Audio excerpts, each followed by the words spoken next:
ഞാൻ ഇന്നിവിടെ ചൊല്ലാൻ പോകുന്നത് ശ്രീ അനിൽ പാപ്പ രചിച്ച പ്രളയം എന്ന കവിതയാണ്. ഭൂമി മനുഷ്യന് എല്ലാം വാരിക്കോരി നൽകി. എന്നാൽ മനുഷ്യർ ആ സൗകര്യങ്ങളെ പരമാവധി ചൂഷണം ചെയ്യുകയാണ്. സർവം സഹായായ ഭൂമി ചില ദുരന്തങ്ങളുടെ രൂപത്തിൽ അത് മനുഷ്യർക്ക് കാണിച്ചു തരുന്നു. ഈ കവിത ഒരു ഓർമ്മപ്പെടുത്തൽ മാത്രമാണ്.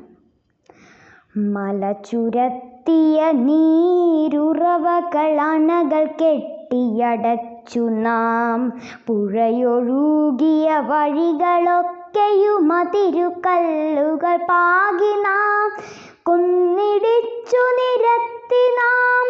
പുഴകളൊക്കെ നികത്തി നാം. പണിതുകൂട്ടി രമ്യഹർമ്മ്യം കൃഷി നിലങ്ങൾ നികത്തി നാം. മല ചുരത്തിയ നീരുറവകൾ അണകൾ കെട്ടിയടച്ചു നാം. പുഴയൊഴുകിയ വഴികളൊക്കെയും അതിരുകല്ലുകൾ പാകി നാം. കുന്നിടിച്ചു നിരത്തി നാം. പുഴകളൊക്കെ നികത്തി നാം. പണിതുകൂട്ടി രമ്യഹർമ്മ്യം കൃഷി നിലങ്ങൾ നികത്തി നാം. ദാഹനീരതു മൂറ്റി വിറ്റു നേടിക്കോടികളിന്നു നാം.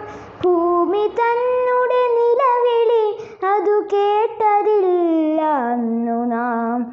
ദാഹനീരതു മൂറ്റി വിറ്റു നേടിക്കോടികളിന്നു നാം.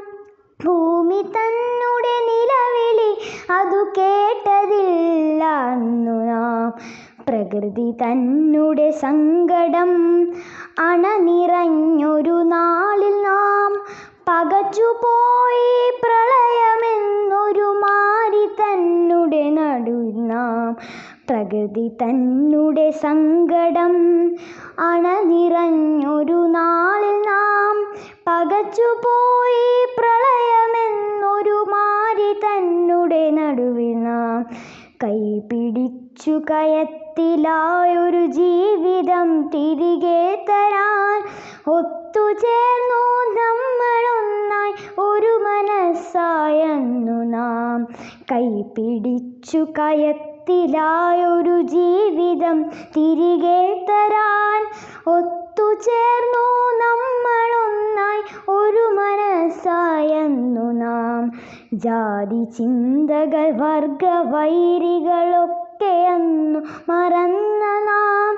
ഇനിയൊരിക്കലൊരൊത്തുചേരലിനൊരു ദുരന്തം കാക്കണോ. ജാതി ചിന്തകൾ വർഗവൈരികളൊക്കെ അന്നു മറന്ന നാം. ഇനിയൊരിക്കലൊരൊത്തുചേരലിനൊരു ദുരന്തം കാക്കണോ. ഒരു ദുരന്തം കാക്കണോ.